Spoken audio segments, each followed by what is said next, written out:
Shalom saudara-saudariku yang terkasih dalam Tuhan kita Yesus Kristus. Selamat malam, salam damai bagi saudara-saudariku semua dimanapun berada. Selamat datang dalam acara renungan malam kita hari ini. Sebelum kita mendengar firman Tuhan, marilah kita berdoa terlebih dahulu. Bapa Surgawi, kembali kami mengucap syukur di hadapan hadirat-Mu karena penyertaan Tuhan dari pagi sampai dengan malam hari ini.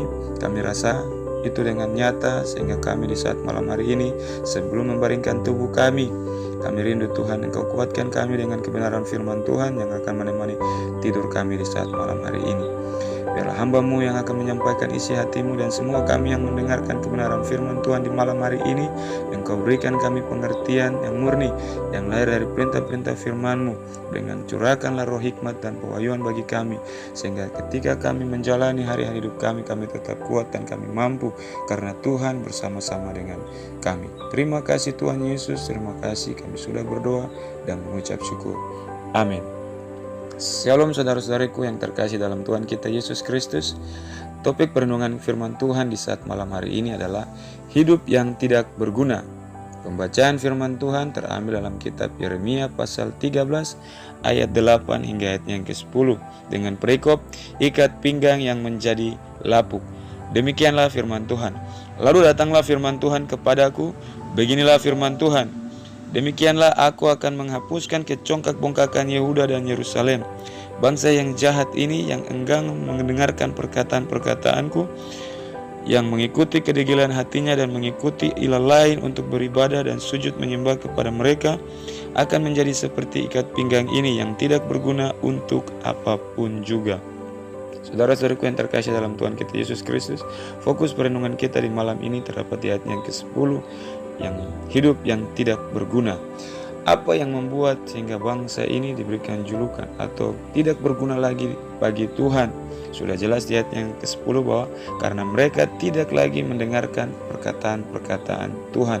Mereka mengikuti kedegilan hati mereka untuk menyembah kepada Allah-Allah lain, sehingga mereka membuat diri mereka itu tidak berguna lagi untuk memuliakan nama Tuhan, untuk memasyurkan dan membesarkan nama Tuhan di mana Tuhan izinkan mereka berada. Demikian saudara-saudaraku yang dikasihi Tuhan di hari ini, kita pun tanpa sadari kita membuat diri kita juga, yang kita ini adalah orang-orang yang telah ditebus dengan darah Yesus, yang telah dipilih Tuhan untuk suatu rancangan yang dahsyat dan luar biasa bagi nama Tuhan. Namun kita sendiri tanpa sadari kita juga membuat diri kita tidak berguna dengan sikap hidup yang mulai serupa dengan dunia ini, yang mulai terlibat dengan hal-hal dunia ini. Yakobus pasal 4 ayatnya yang ke-4 berkata, "Hai kamu orang-orang yang tidak setia, tidakkah kamu tahu bahwa persahabatan dengan dunia ini adalah permusuhan dengan Allah? Jadi barang siapa hendak menjadi sahabat dunia ini, ia menjadikan dirinya musuh Allah." Haleluya, saudara-saudariku yang terkasih dalam Tuhan kita Yesus Kristus. Dari Tuhan punya rencana untuk membuat kita ini berguna, untuk memuliakan namanya, untuk membesarkan namanya. Namun keterlibatan kita dengan Allah lain seperti bangsa Israel, bahkan seperti kita di hari ini. Namun ketika kita ingin terlibat dengan hal-hal dunia, sehingga itu membuat kita ini tidak berguna untuk memuliakan Tuhan. Amin. Hanya ada kepalsuan. Ya mungkin kita hidup beribadah, kita hidup memuliakan nama Tuhan, rajin ke gereja. Namun kalau kita masih terlibat dengan Allah lain, itu adalah suatu kekejian bagi nama Tuhan. Sehingga hanya dengan kepalsuan kita seperti Kristen-Kristen KTP, namun tidak hidup di dalam kebenaran apa yang Tuhan inginkan. Untuk itu Roma 12 ayat 2 juga berkata, "Janganlah kamu menjadi serupa dengan dunia ini, tetapi berubahlah oleh pembaharuan budimu, sehingga kamu dapat membedakan manakah kehendak Allah, apa yang baik, yang berkenan kepada Allah, dan yang sempurna." Amin, saudara-saudariku yang terkasih dalam Tuhan. Jadi Tuhan mau agar kita ini bagaimana supaya kita dapat berguna bagi nama Tuhan. Pasal 13 tadi ayat 1, ikat pinggang itu berbicara tentang kebenaran. Mari kita baca Yeremia pasal 13 ayat 1 sampai dengan ayat yang ke-7. "Beginilah firman Tuhan kepadaku, pergilah membeli ikat pinggang lenan, ikatkanlah itu pada pinggangmu, tetapi jangan kau celupkan ke dalam air. Maka aku membeli ikat pinggang seperti yang difirmankan Tuhan, lalu mengikatnya pada pinggangku. Sesudah itu datanglah firman Tuhan kepadaku untuk kedua kalinya.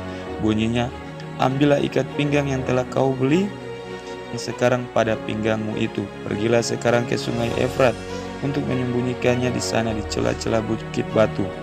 Maka pergilah aku, lalu menyembunyikannya di pinggir sungai Efrat seperti yang diperintahkan Tuhan kepadaku. Sesudah beberapa waktu lamanya, berfirmanlah Tuhan kepadaku, pergilah segera ke sungai Efrat, mengambil dari sana ikat pinggang yang telah aku perintahkan kau sembunyikan di sana. Maka pergilah aku ke sungai Efrat, lalu aku menggali dan mengambil ikat pinggang itu dari tempat aku menyembunyikannya. Tetapi ternyata ikat pinggang itu sudah lapuk, tidak berguna untuk apapun. Saudara-saudariku, saya sudah katakan bahwa penonton ini berarti bahwa hidup kita harus tetap dalam kebenaran. Kebenaran yang telah kita terima dari Tuhan Yesus Kristus. Jangan biarkan kebenaran itu hilang atau pudar atau hancur karena kita mulai terlibat dengan perkara-perkara duniawi. Yeremia adalah seorang hamba Tuhan, seorang abdi Allah, seorang nabi yang dipakai Tuhan dari bangsa Israel. Dan ikat pinggang adalah lambang kebenaran. Inilah tandanya bahwa hari-hari ini, sekalipun kita sebagai orang-orang yang sudah dipilih Tuhan, sekalipun kita adalah hamba Tuhan yang melayani, tapi seluruh dunia akan mengalami goncangan. Apakah kita tetap berpegang pada kebenaran, atau apakah kebenaran itu akan redup karena kita terbawa oleh suasana keadaan yang terjadi hari-hari ini. Haleluya, saudara-saudariku yang terkasih dalam Tuhan. Bangsa Israel ketika diizinkan ada di dalam pembuangan, sungai Efrat berbicara tentang wilayah Babel, suatu wilayah artinya ketika kita ada di dalam tekanan-tekanan, di dalam godaan-godaan ada di wilayah Babel, apakah bangsa ini tetap bertahan? Saudaraku, kita juga. Apakah ketika kita diperhadapkan dengan persoalan masalah sebagai orang-orang pilihan, sebagai umat yang dipilih Tuhan, yang ditebus dengan darah Yesus, apakah kita tetap berpegang pada kebenaran? Saya senang ketika melihat sosok 4 orang muda yang dahsyat dan luar biasa ketika bangsa Israel dibawa ke pembuangan di Babel, namun mereka tetap hidup berketetapan kepada kebenaran yang mereka terima dari Allah yang hidup, yaitu Daniel pasal 1 ayatnya yang ke-8. Daniel berketetapan untuk tidak menajiskan dirinya dengan santapan raja dan dengan anggur yang biasa diminum raja. Dimintanyalah kepada pemimpin pegawai istana itu supaya ia tidak usah menajiskan dirinya. Haleluya. Jadi Sadrak, Mesak atau Hanaya, Misael dan Asaria dan juga Daniel, mereka ini tetap berketetapan ketika diizinkan Tuhan bangsa ini masuk ke dalam pembuangan. Mereka tetap hidup berketetapan kepada Tuhan karena mereka percaya Tuhan punya rencana yang dahsyat dan luar biasa. Mereka akan menjadi berguna dimanapun Tuhan membawa mereka. Mereka akan tetap berguna untuk membesarkan, untuk memuliakan namanya.